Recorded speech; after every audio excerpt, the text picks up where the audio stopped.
everybody and welcome back to my channel. In today's video I'm going to be showing you how you can make your own stickers at home.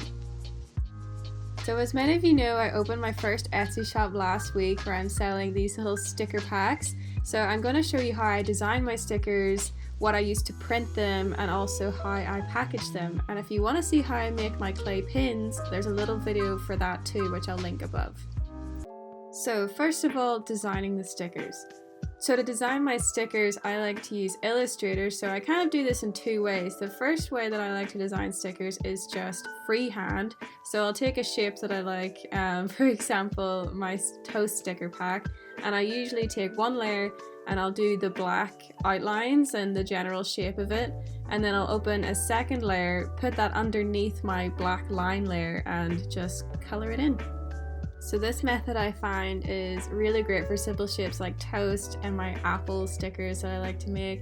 Another way I like to make stickers is by scanning an original piece of art like this little stay home house, and I'll just, using the similar method, trace it with a black outline and then color it in again.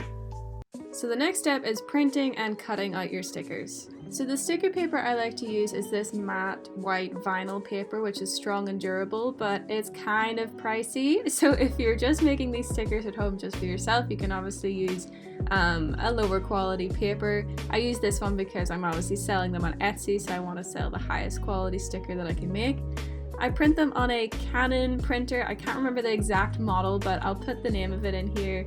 And then as you can see, I cut them all by hand. So this is a long, laborious process. It's definitely a labor of love. Your wrist will really hurt when you're cutting like hundreds of stickers at home.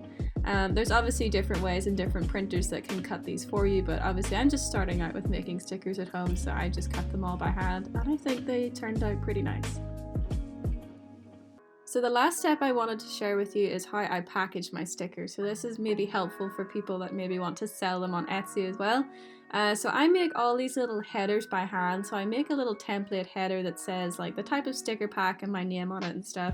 And then I just print them onto colored paper and then cut them out and fold them in half. And this way they're going to cover the little glassine bags that I put them in.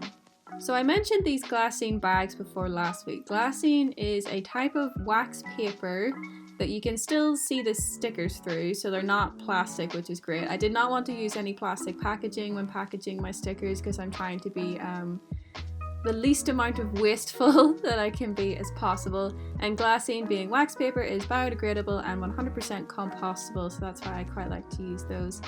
Any of the things that I'm talking about, like the different papers and the glassine bags, I'll link them below in case you're interested in checking those out. I just got them off Amazon. And that's everything I do to make my stickers, so hopefully you find this helpful. I hope you enjoyed this little video. If you did, give it a thumbs up, I would love that. And if you'd like to see more creative little videos like this, please consider subscribing. I post videos every Sunday, and I'll see you guys in the next video. Bye!